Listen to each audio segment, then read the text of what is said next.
आज मैं एक ऐसे बहुमुखी प्रतिभा वाले व्यक्ति की बात करने वाला हूँ जो पहले गणितज्ञ और दार्शनिक थे, जिनसे प्लेटो, एरिस्टोटल, कोपरनिकस और केपलर ने प्रेरणा ली थी। एक ऐसे दार्शनिक जिन्हें हम उनके दिए गए गणित के प्रमेय की वजह से जानते हैं। वो अपने समय के बेहतरीन खगोलविद और राजनीतिज्ञ थे। जी हाँ, आज हम इस वीडियो में बात करने वाले हैं पाइथागोरस की।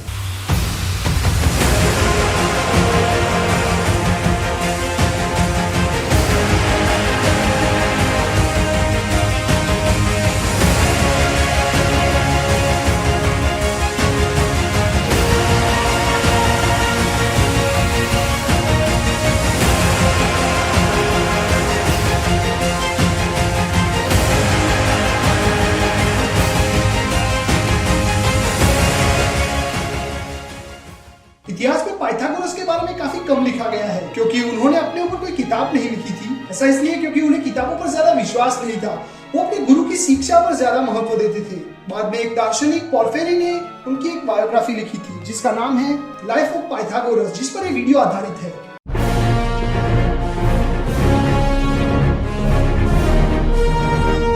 पाइथागोरस का जन्म ईसा पूर्व 570 साल पहले समोस में हुआ था, जो कि एगन सी के पास ग्रीक का एक द्वीप है। उनके पिता का नाम मनेस चार्चूस था, जो कि एक अमीर व्यापारी थे, और उनकी माता का नाम पाइथिया था। पाइथागोरस ने अपनी शिक्षा ग्रीक के कई विचारकों से प्राप्त की, पर इतिहास में उनके दो मुख्य गुरुओं का वर्णन है। एक तो ग्रीक के ओर्फियस, जो कि उनके आध्यात्मिक गुरु थे, और दूसरे मिलेटस के थेल्स। जब पाइथागोरस 40 साल के हुए तो उन्होंने समोस को छोड़ दिया। इसका कारण ये बताया जाता है कि वहाँ का तानाशाह बहुत ही क्रूर था। पाइथागोरस फिर समोस छोड़कर इटली के क्रोटोन में रहने गए। वहाँ उन्होंने एक स्कूल की शुरुआत की। पाइथागोरस की पत्नी का नाम थियनो था। उनके बच्चों को लेकर इतिहासकारों में काफी मतभेद है।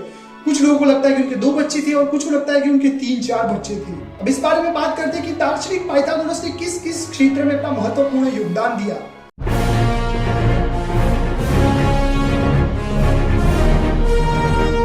पाइथागोरस की खगोल विज्ञान में रुचि इसलिए थी क्योंकि उन्होंने इजिप्ट से पढ़ाई की थी।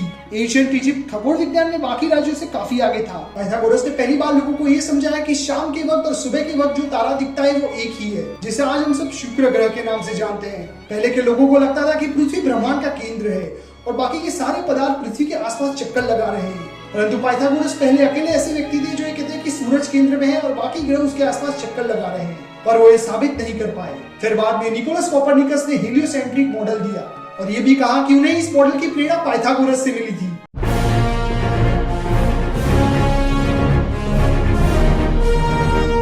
पाइथागोरस से पहले ग्रीक में लोग मानते थे कि पृथ्वी समतल है, या कुछ लोग मानते थे कि पृथ्वी किसी बक्से के आकार की है। बाद में पाइथागोरस ही थे जिन्होंने कहा कि पृथ्वी गोलाकार है। उन्होंने विश्व को 5 क्लाइमेटिक जोन्स में बांटा, जिसका आज भी इस्तेमाल किया जाता है।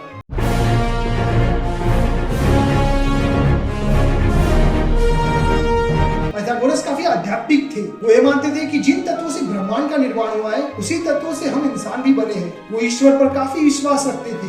वो अपने फॉलोअर्स के साथ ध्यान लगाते और आत्मा और परमात्मा के मिलन की बातें करते थे।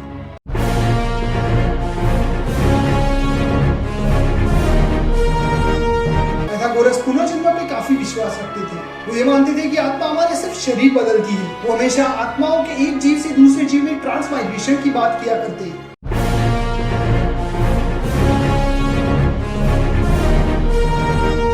पाइथागोरस मानते थे कि गणित प्रकृति का हिस्सा है। पाइथागोरस ने गणित की शिक्षा थेल्स और उनके महान शिष्य एनाक्सिमेंडर से ली थी। जी हाँ, वही मिलेटस के थेल्स जिनकी प्रमेय को हम सब 10वीं में पढ़ा करते थे।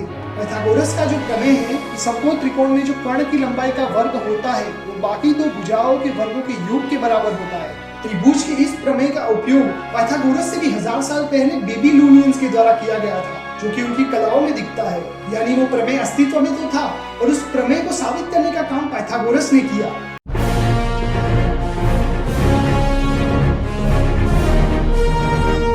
पाइथागोरस मानते थे कि मैथमेटिक्स और म्यूजिक 2 ऐसे तत्व हैं जिनसे हम ब्रह्मांड को समझ सकते हैं। वो ये कहते थे कि हमें कॉस्मिक एनर्जी और हमारी एनर्जी के बीच रेजोनेंस बनाना होगा, जिससे हम ब्रह्मांड को समझ पाए, और उनके मुताबिक ये सिर्फ म्यूजिक की सहायता से हो सकता था।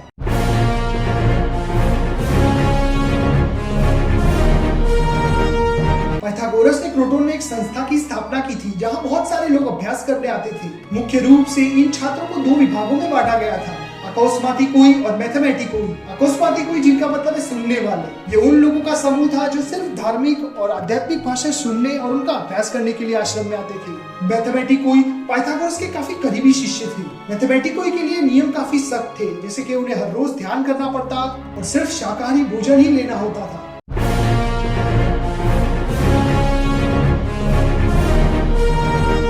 जब पाइथागोरस क्रोटोन में रहते थे तो उनके पड़ोस में एक राज्य हुआ करता था, साइबेरिस, जिसे क्रोटोन ने ईसा पूर्व 510 साल पहले हरा दिया और क्रोटोन में मिला दिया। जीत के बाद कुछ लोग क्रोटोन में लोकशाही बंधारण की स्थापना करना चाहते थे और जाहिर सी बात है बाकी फिलोसोफर्स की तरह पाइथागोरस इसके काफी खिलाफ थे। सिर्फ पाइथागोरस ही नहीं, काफी सारे ग्रीक फिलोसोफर्स लोकशाही के खिलाफ थे, क्योंकि वो सोचते थे कि देश का हर एक व्यक्ति अगर समझदार होगा तभी वो लोकशाही अच्छे से चल पाएगी। जो लोकशाही के समर्थक थे उसमें से दो व्यक्ति मुख्य थे, साइलोन और नाइनोन।